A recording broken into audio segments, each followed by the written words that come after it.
हरे कृष्णा। क्या किसी के शब्द मात्र से किसी का जीवन बदल सकता है?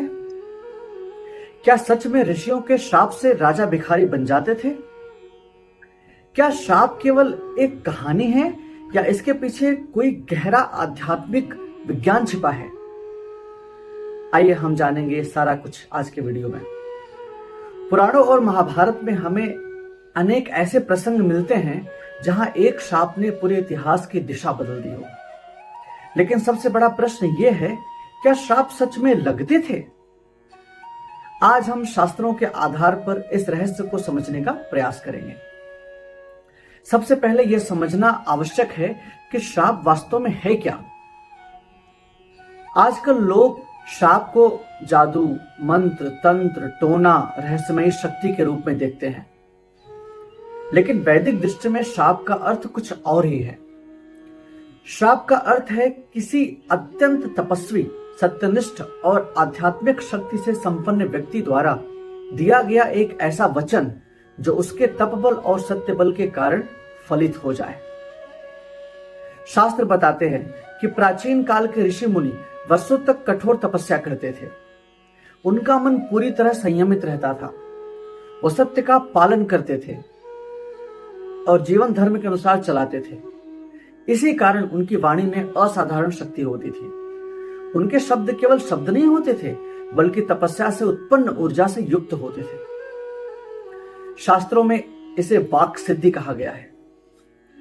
वाक सिद्धि का अर्थ है कि जो कहा जाए वो सत्य हो जाए। अब प्रश्न उठता है कि ऐसा क्यों होता था? हम भी तो प्रतिदिन बहुत कुछ बोलते हैं, फिर हमारी बातें सत्य क्यों नहीं सिद्ध हो जाती? कारण यह है कि हमारा मन, वाणी और कर्म एक नहीं होते।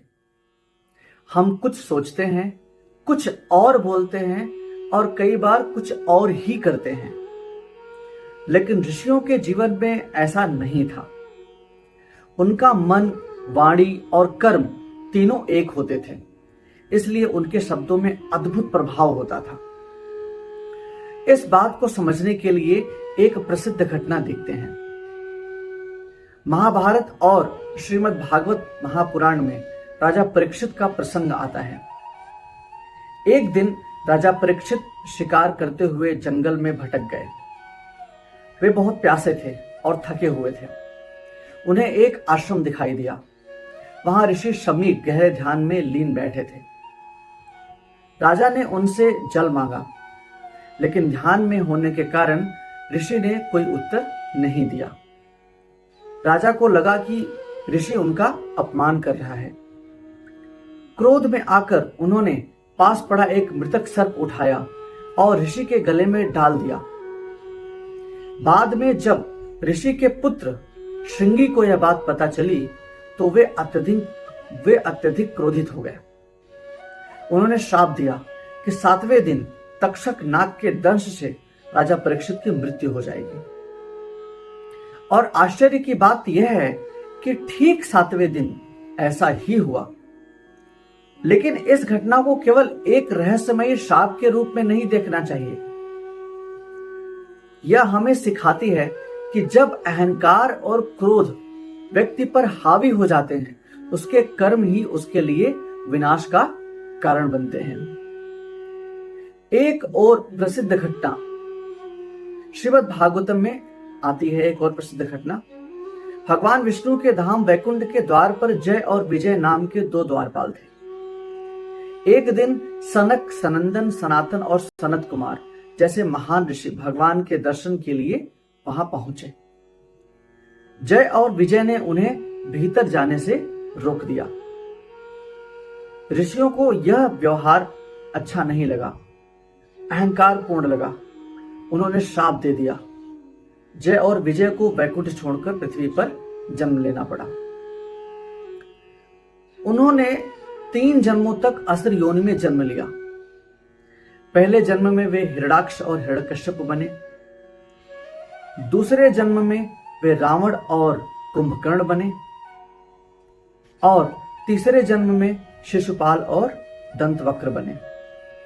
लेकिन यहां एक गहरा रहस्य छिपा है। यह श्राप वास्तव में भगवान की लीला का ही एक भाग था। इन्हीं असुरों के उद्धार के लिए भगवान ने वराह, नृसिंह, राम और कृष्ण जैसे दिव्य अवतार लिए। अर्थात कभी कभी जो श्राप दिखाई देता है वही आगे चलकर के महान वरदान का कारण बन जाता है। ऋषि दुर्वासा की कथाएं भी इसी सत्य को प्रकट करती हैं। ऋषि दुर्वासा अपने तीव्र क्रोध के लिए प्रसिद्ध हैं। उनके प्रसंगों में भी केवल क्रोध नहीं बल्कि धर्म की शिक्षा भी मिलती है। राजा अम्बरीश और दुर्वासा ऋषि का प्रसंग एक श्रेष्ठ उदाहरण है। जब दुर्वासा ऋषि ने क्रोध में आकर अम्बरीश को कष्ट पहुंचाने का प्रयास किया, तब भगवान के सुदर्शन चक्र ने स्वयं भक्त की रक्षा की। अंततः दुर्वासा ऋषि को भी राजा अम्बरीश से क्षमा मांगनी पड़ी। यह घटना हमें बताती है कि भगवान के भक्त की रक्षा स्वयं भगवान करते हैं। इसलिए कोई भी श्राप भगवान की इच्छा से बड़ा नहीं हो सकता। अतः सबसे महत्वपूर्ण प्रश्न, क्या आज भी श्राप लग सकते हैं? शास्त्रीय दृष्टि से देखें तो श्राप की शक्ति उस व्यक्ति के तप, सत्य और आध्यात्मिक बल पर निर्भर करती है। आज ऐसे तपस्वी अत्यंत दुर्लभ हैं।